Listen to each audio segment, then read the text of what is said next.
Breaking news చూస్తున్నాం. స్నానం చేస్తున్న యువతిని వీడియో తీశాడని ఓ యువకుడిని అమ్మాయి బంధువులు చితక్కుట్టారు. ఓ గదిలో బంధించారు. మీ అమ్మా నాన్నకు చెప్పి పోలీసులకు పట్టిస్తామంటూ బెదిరించడంతో భయపడిపోయిన భాస్కర్రావు అనే యువకుడు ఆత్మహత్యకు పాల్పడ్డాడు. విశాఖలోని గాజువాకలో ఈ ఘటన జరిగింది.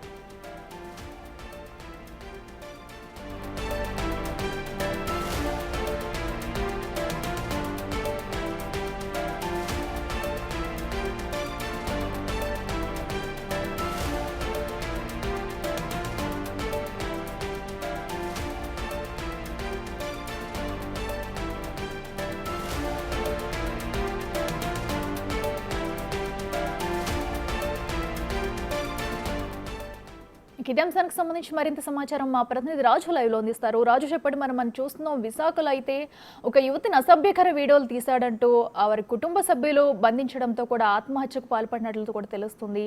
అక్కడ ఏం జరిగింది, పూర్తి డీటెయిల్స్ ఏంటి? పర్వాడ ఫార్మాసిటీలో ప్రభుత్వ ఉద్యోగంగా పనిచేస్తున్నటువంటి భాస్కర్రావు గత కొంతకాలంగా గాజువాకలో నివాసం ఉంటున్నాడు. తన పక్కింట్లో ఉన్నటువంటి ఒక యువతి ఆ బాత్రూంలో స్నానం చేస్తున్నటువంటి సమయంలో వీడియో తీశాడనేది ప్రధానమైనటువంటి ఆరోపణ. వీడియో తీస్తున్నటువంటి సమయంలో యువతి గమనించడం, ఒక్కసారిగా కేకలేసినటువంటి నేపథ్యంలో చుట్టుపక్కల వాళ్ళు, ఇంట్లో ఉన్నటువంటి వాళ్ళు కూడా ఒక్కసారిగా బయటకు వచ్చి అటు భాస్కర్రావుని అయితే బంధించినటువంటి పరిస్థితి ఉంది. వెంటనే ఆ యువతికి కూడా ఒక ప్రేమికుడు ఉన్నటువంటి నేపథ్యంలో ఆ ప్రేమికుడిని ఫోన్ చేసి విషయం చెప్పేసరికి అతని స్నేహితులు మొత్తం అంతా ముగ్గురు కలిసి ఇక్కడికి వచ్చి ఇంటికి చేరుకుని భాస్కర్రావుని అయితే దాడి చేసినటువంటి పరిస్థితి అయితే ఉంది. భాస్కర్రావుని తీవ్ర అంటే చిత్తకొట్టినటువంటి నేపథ్యం అయితే ఉంది. వెంటనే ఆ రూమ్లో బంధించి ఆ కుటుంబ సభ్యులకి సమాచారం ఇస్తామని వాళ్ళ వివరాలు తెలుసుకుని కుటుంబ సభ్యులకి సమాచారం అయితే ఇచ్చారు. అయితే విజయనగరం జిల్లా పూల్బాగ్ నుంచి కుటుంబ సభ్యులందరూ కూడా గాజువాక చేరుకుని తలుపులు తీసేసరికి ఫ్యాన్కి ఉరివేసుకుని భాస్కర్రావు అయితే మృతి చెందినటువంటి పరిస్థితి కనిపిస్తుంది. ఒక్కసారిగా ఫ్యాన్కి వేలాడుతూ మృతి చెందినటువంటి భాస్కర్రావుని చూసి తల్లిదండ్రులు ఆ శోక సముద్రంలో మునిగిపోయినటువంటి పరిస్థితి ఉంది. అయితే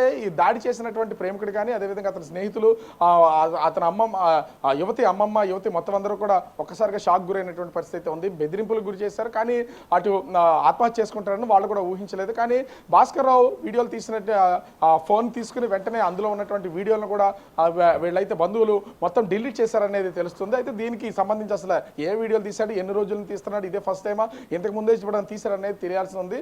అయితే విషయం తెలుసుకున్న వెంటనే పోలీసులు అయితే వచ్చి కేసును దర్యాప్తు చేసినటువంటి పరిస్థితి ఉంది. ప్రస్తుతం భాస్కర్రావుకి సంబంధించినటువంటి మృతదేహం ఆ కేజీహెచ్ లో పోస్ట్ మార్టం నిమిత్తం అయితే ఉంచినటువంటి పరిస్థితి అయితే కనిపిస్తుంది. అదేవిధంగా యువతిని, యువతి అమ్మమ్మని, ఆ ప్రేమికుడిని, మరొక ఇద్దరు స్నేహితుల్ని ప్రస్తుతం పోలీసులు అయితే అరెస్ట్ చేసి విచారణ చేస్తున్నటువంటిది అయితే కనిపిస్తుంది. అయితే భాస్కర్రావుకి సంబంధించి గత 1.5 సంవత్సరంగా గాజువాకలో ఉంటున్న అతను ఆ యువతికి సంబంధించినటువంటి వీడియోల్ని ఇంతకు ముందు ఎప్పుడన్నా తీసాడా, ఇదే ఫస్ట్ టైం అనేది తెలియాల్సినటువంటి పరిస్థితి ఉంది. అతను సెల్ ఫోన్ ని స్వాధీనం చేసుకున్నటువంటి కుటుంబ సభ్యులు సెల్ ఫోన్ లో ఉన్నటువంటి మొత్తం వీడియోలు అన్నింటినీ కూడా ఒక్కసారిగా డిలీట్ చేసినటువంటి పరిస్థితి ఉంది. ఇప్పుడు వాటిని రికవరీ పెడితే ఇతను ఆత్మహత్య గల కారణం ఏంటి, ఇందులో ఇది ఎప్పటి నుంచి జరుగుతుంది ఏంటనేది తెలిసే అవకాశం అయితే ఉంది. కేసుకు సంబంధించి పూర్తి స్థాయి దర్యాప్తు అయితే కొనసాగుతున్నటువంటి పరిస్థితి కనిపిస్తుంది. Akhila. Right Raju, thank you.